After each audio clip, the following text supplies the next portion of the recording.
So it's about 20 to 5. I'm leaving even earlier. Part of the reason is the last 2 weeks I've been very tired coming home. Maybe it's because I'm not used to this walk. Maybe it's because of the rheumatism I suffer with at night time. But the most likely reason is that it's still not quite the rainy season. It's sort of breaking through now. And before the rains fully come, we have a period of very hot weather. Because of course it begins as tropical storms. So yes, it has been exceedingly hot. Maybe that's the reason why I've been so tired. Now, what has changed since I went to the market last week? Well, last week was the day that the money from my inheritance was meant to be sent. After over 2 years. I know it's a disgrace, isn't it? Well, it's not arrived. So, not even said to me, oh, there's a problem, or it's been delayed. Not told me anything. So the entire week I've been worried. Where is it? What's happening? You know, I mean, isn't it just good manners to have done that? So many things that seem to go on in business in, well, probably the world, but I was going to say the UK, just lack common decency.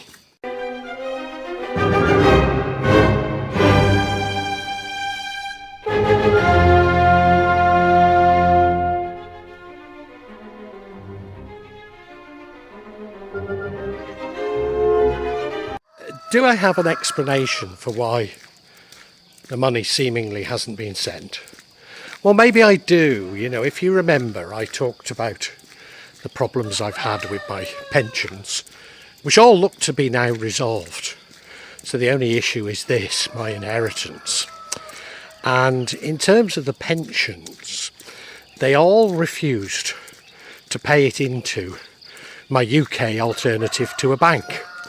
Now, I have a UK alternative to a bank because my own bank, the Royal Bank of Scotland, closed my account without giving me any explanation why, nor explaining the problems I was heading for in not having a UK bank, because I thought my alternative was fine.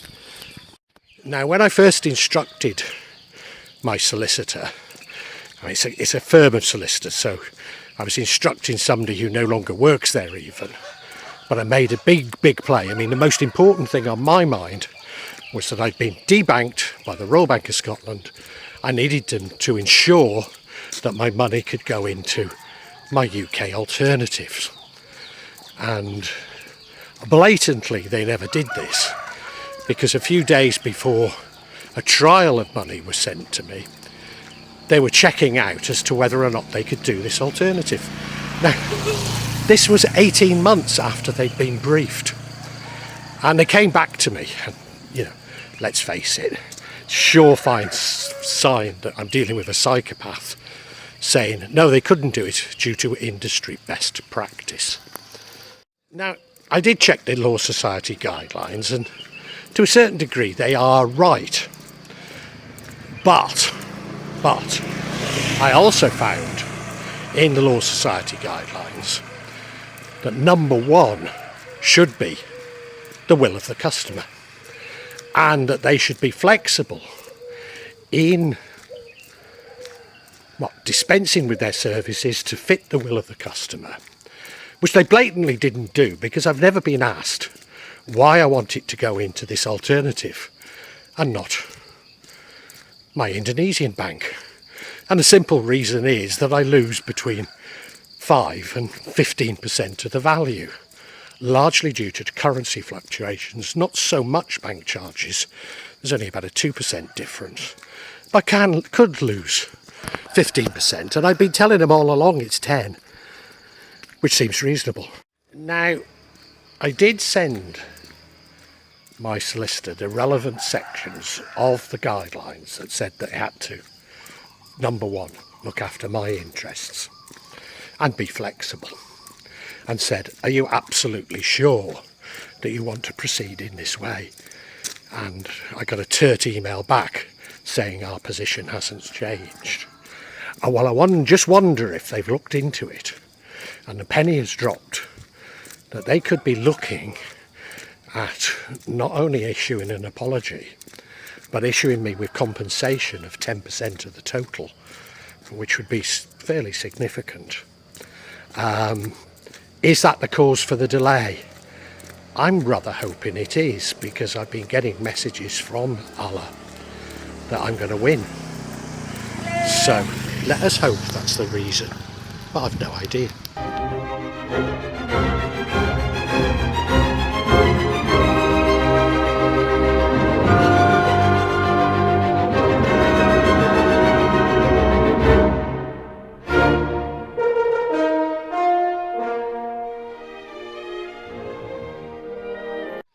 And this really leads me to what I want to talk about today. Why is it, and I think we're talking of most of the world, why is it that we've become followers of regulations, often not even laws, simply regulations, without questioning the efficacy of them? So, for example, I can understand why the Law Society would say it's better to go into a foreign bank than to go into a UK non-bank, as it were. But the truth is, there is no protection on an Indonesian bank. So these are broad guidelines. They've not been looked into in any great detail to say, well, if you're dealing with Indonesia, probably it's just as well to put it into a UK alternative. No, they're just broad guidelines. But we follow them slavishly without looking at them.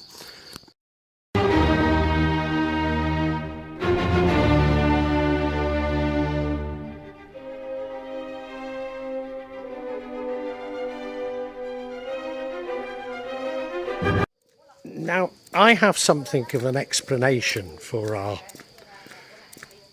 how we're all behaving now, as though we're guards at Buchenwald, without ever questioning what's going on. And I believe it's due to something called behavioural programming, which, yes, foreign agents have been doing on social media to their enemy countries. But what's more distressing is our own security services have been doing it to us. So when the health crisis started, Brigade 77 of the British Army began to behavioural program the British public, even though their remit is very clearly overseas. Now, what is this behavioural programming? Well, it profiles everybody and puts them into seemingly behavioural boxes. And in doing so, they know how they can trigger people with that profile. And this is all done through feeds on your social media, etc., etc. So we've all been programmed to a degree. And that's part of the reason why you see such hatred in society towards other groups, because they're playing one group up against another.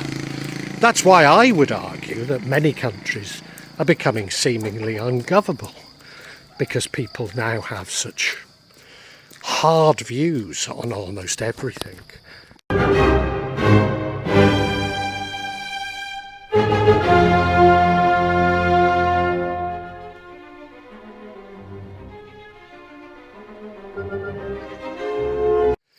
Now, I'm certainly not blaming everything on the health crisis. I'm sure some of this was going on before.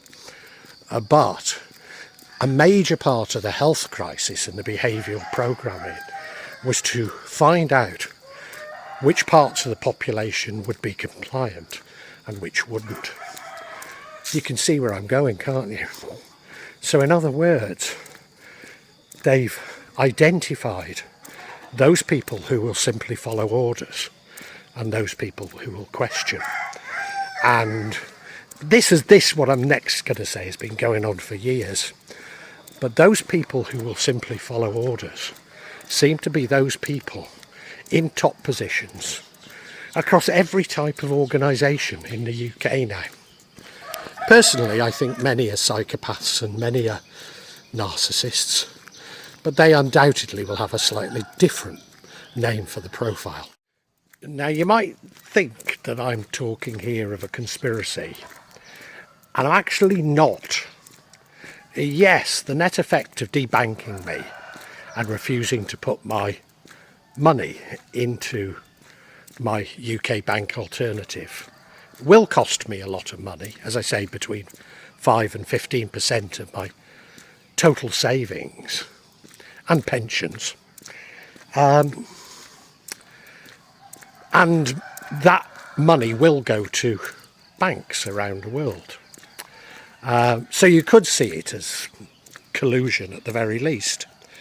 But I don't think it is so much that. I mean, there may be a couple of people pulling the strings. And maybe they don't even know what's going on. No, I think it's much more about this compliance, that people aren't questioning the regulations they're given. But what I really see as a result of these regulations is that the very organisations are destroying their very reason for being by slavishly following these guidelines. So, you know, a law firm, a firm of solicitors, they should be all about using the rule of law to help their clients, not against their clients. And once they start turning against their clients, what is their business?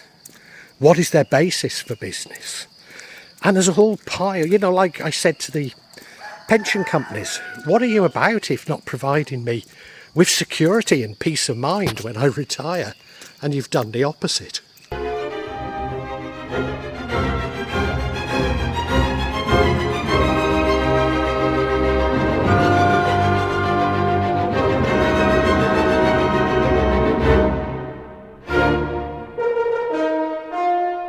Now, as I say, I'm not saying these are the only reasons why we're in the position we're in, but they go to some way to explaining why the vast majority of us now feel that the world's crazy.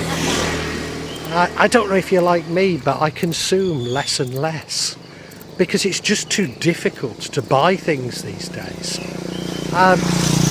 Even holidays, you know. We don't tend to have the international holidays like we used to because it's become so damn difficult and indeed expensive sometimes to go overseas.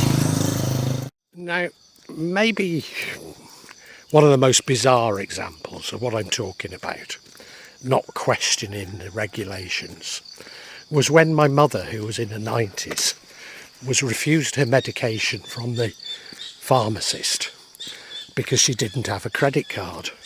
She's never had a credit card. And supposedly the reason behind this health crisis could be spread on money. I know. Is it more to do with CBDCs? I've no idea. Clearly the pharmacist never questioned it. Never questioned the stupidity of enforcing his own regulations.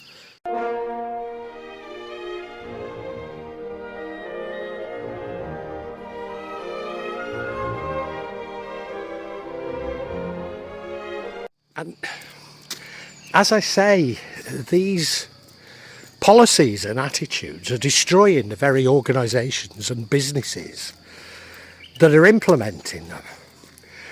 Ultimately, I mean, it destroys capitalism, doesn't it? But even at a sort of less dramatic, although almost as dramatic level, it completely destroys confidence in government and government institutions.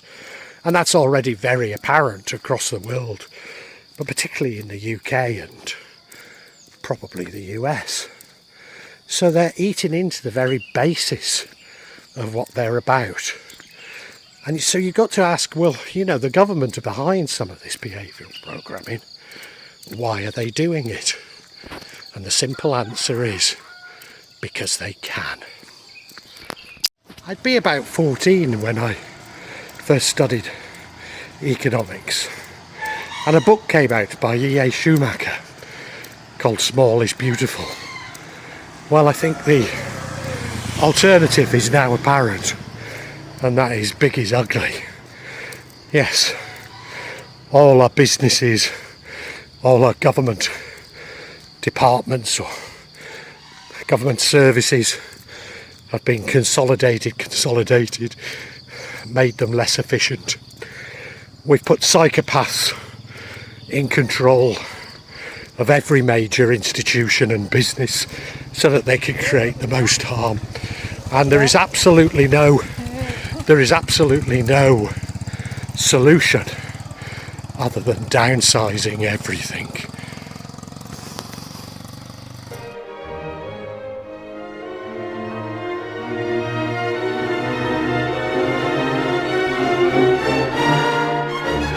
And, you know, you might say downsizing, but maybe some of the organisations we've created have to go. No security service should ever spy on its own people. That to me exposes that they're not working on our behalf, but on behalf of other powers. So we shouldn't have services doing that. And, you know, they'll argue, well, there's foreign security services doing this and that. But their behaviour hasn't been against foreign services. It's been against us. And we do need to address it. And address it most urgently, because it's already way out of hand.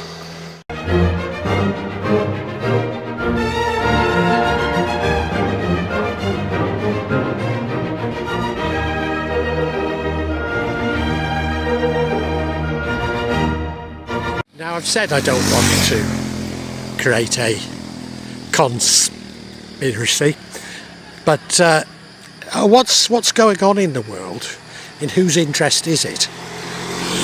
Well, whilst all our institutions and everything we believe in seem to be being destroyed, one thing is noticeable, that we're all getting poorer and the super rich are getting richer. So is it in somebody's interest to create chaos, to create turmoil, to destroy the humanity or the bonds of humanity as we know it? It would appear to be that way, wouldn't it?